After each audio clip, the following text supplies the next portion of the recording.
Olá, turma. Estamos de volta aqui com a disciplina de Educação Física. Sou o professor Felipe. Para a aula de hoje, a gente vai ter como tema as diferentes transformações sociais nos esportes, ok? Na aula de hoje, a gente vai identificar os elementos característicos e de origem dos esportes. Vamos discutir também sobre a supremacia do esporte em relação aos jogos e outras práticas corporais. Vamos identificar a diferença entre o jogo e esporte e compreender os conceitos presentes nos esportes e nos jogos também, como competitividade e cooperação. Ok?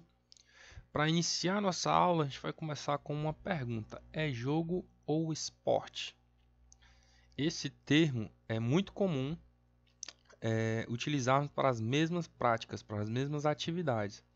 Mas o jogo e o esporte são fenômenos diferentes na cultura corporal, ok? Então, vamos ver primeiro o que é o jogo.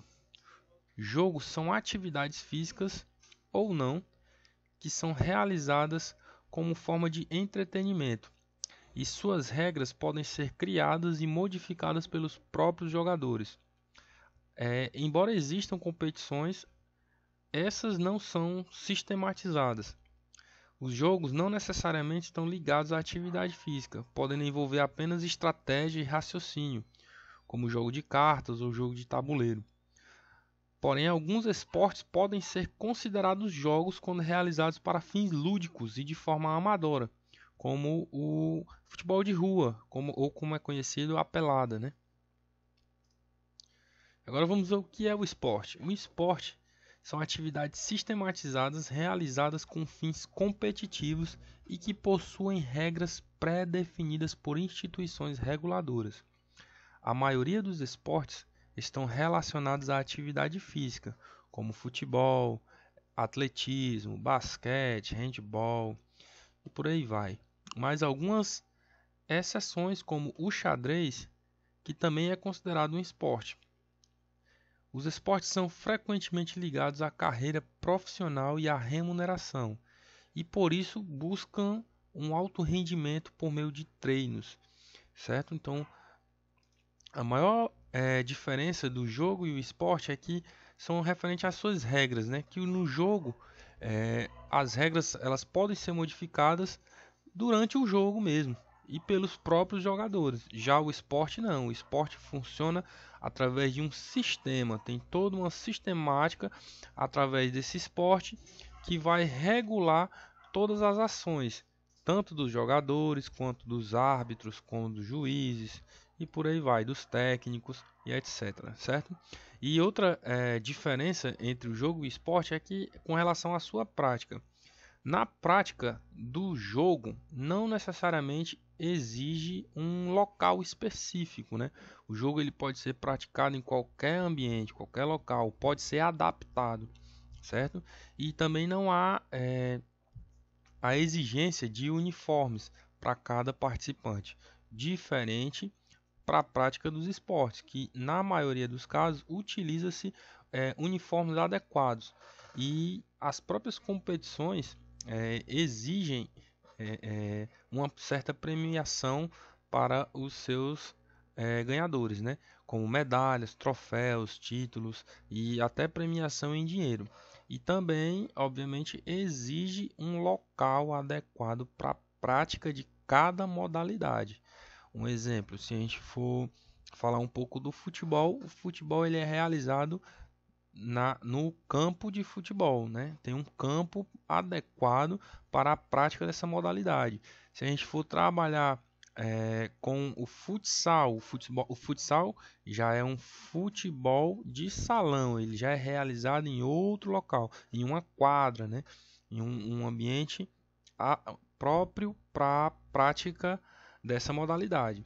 E assim vários outros esportes, como o atletismo, né, que tem o campo e a pista de atletismo, né, para ser realizado a modalidade. No próximo slide a gente vai apresentar alguns jogos para vocês. A gente tem duas figuras aqui.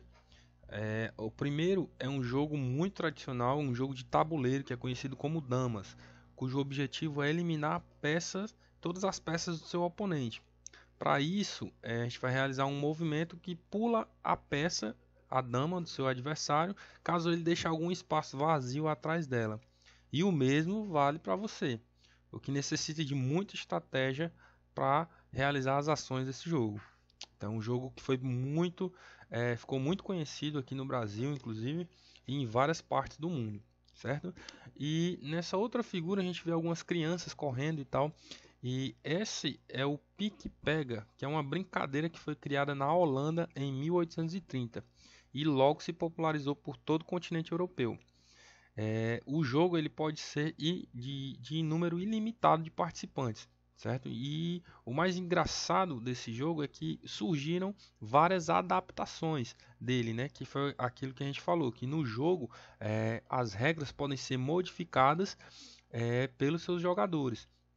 É tanto que esse jogo aqui no Brasil, ele ficou muito conhecido como Pega a Pega, né? Ou Jogo a Pega. E dele surgiu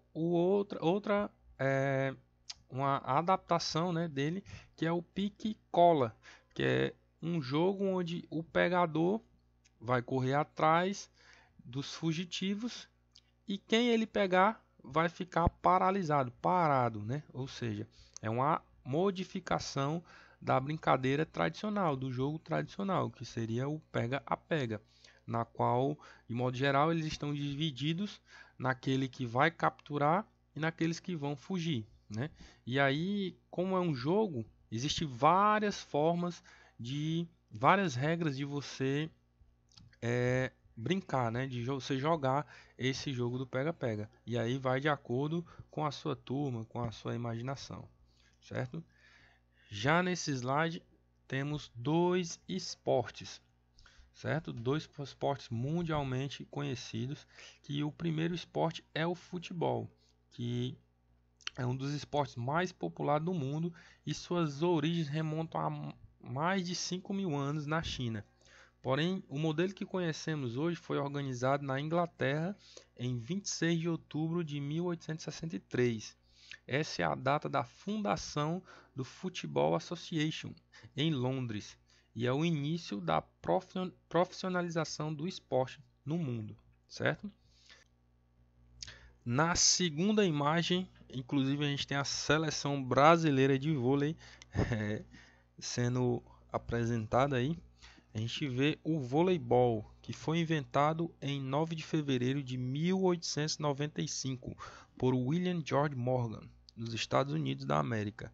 O objetivo de Morgan, que trabalhava na ACM de Holyoke, em Massachusetts, era criar um esporte de equipes sem contato físico entre os adversários, de modo a minimizar os riscos de lesões, né? Então, o voleibol, os jogadores ficam divididos, cada um do seu lado da quadra, e no meio deles tem uma rede, certo? Uma rede onde o objeto, ou seja, a bola, vai passar por cima dessa rede, o que diminuiu muito, não que não haja lesão nesse esporte, há algumas lesões ainda, mas diminuiu o contato físico, né, entre os jogadores, o que minimizou os riscos de lesão, ok? Agora a gente vai falar um pouco da principal que eu considero característica, né? A principal característica que diferencia o jogo e o esporte, que é exatamente as regras. Uma das principais diferenças entre os jogos e o esporte está nas regras, porque na prática de jogos as regras são flexíveis e geralmente são criadas ou modificadas pelos próprios jogadores e vai de acordo com a quantidade de pessoas, o ambiente em que você está, certo? Então isso tudo influencia na criação das regras dos jogos. Já o esporte não, o esporte ele tem um caráter mais profissional e as regras são criadas por instituições que são regulamentadoras de cada modalidade, certo? Então existem federações, ligas, comitês olímpicos, confederações. Um exemplo, né, é a CBF, que seria a Confederação Brasileira de Futebol. Então, assim como a CBF, que vai ser a regulamentadora, né, do futebol, existem outras instituições, como a gente pode citar aqui a CBJ, que seria a Confederação Brasileira de Judô, que aí ela vai tratar de todas as regras referentes ao judô e eventos, né, voltados para essa modalidade, ok? Vamos aqui para frente. E agora a gente vai ver o que são os jogos cooperativos. Os jogos cooperativos são práticas que geram um ambiente de coletividade e uma ajuda entre os participantes. Seus objetivos focam na resolução de tarefas e desafios com a participação de todos. Então tem que integrar todos os participantes. Esse tipo de jogo visa estabelecer relações de confiança e parceria e em um clima descontraído, proporcionando o fortalecimento do grupo e a empatia entre as pessoas. Ou seja, é a cooperação, certo? E o que são os jogos competitivos? O jogo competitivo pode ser definido basicamente como uma disputa contra outros, dentro ou fora de um sistema de classificação. Na definição estrita do termo, pode ser qualquer jogo em que você tem a chance de superar outra pessoa. Nesse sentido, torneios e ligas são muito populares entre os espectadores. Portanto, podemos resumir jogos competitivos como disputar torneios, ligas e eventos de alto nível visando uma fatia dos prêmios. Além disso, esses jogos têm as categorias de base a fim de nutrir e formar mais jogadores de alto nível, criando assim um ecossistema, certo? E agora, por fim, falando dos jogos pré-desportivos, que são alguns jogos que também servem para aprender modalidades esportivas, por isso são chamados de jogos pré-desportivos. O objetivo desses jogos é ensinar e treinar alguns movimentos, às vezes até técnicas e regras de alguns esportes. O desafio do arremesso, por exemplo, ajuda a entender e praticar algumas regras e táticas do basquete. A queimada, por exemplo, ajuda os jogadores a entenderem e treinarem alguns movimentos e táticas do handball, ok? Por fim, a gente pode concluir que o esporte não tem a liberdade e a espontaneidade da brincadeira. Ele é organizado e estruturado, mas não a ponto de destruir as brincadeiras que dele se originam.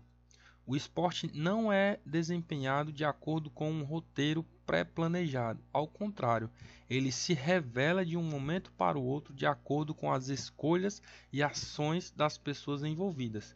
Em outras palavras, a organização e a estrutura coexistem com a liberdade e a espontaneidade. O esporte é uma atividade competitiva institucionalizada que envolve esforço físico vigoroso ou uso de habilidades motoras relativamente complexas por indivíduos cuja participação é motivada por uma combinação de fatores intrínsecos e extrínsecos. Espero que vocês tenham compreendido o conceito, né? O que é um jogo, o que é um esporte, as suas diferenças, que vocês consigam assimilar, né, todo esse conteúdo. Nas próximas aulas a gente vai falar um pouco mais dos esportes, né, e vamos ver as características e definição de cada modalidade, né, de como eles são de como eles foram modificados com o passar dos anos. Enfim, espero que todos tenham compreendido a aula de hoje e a todos um até logo.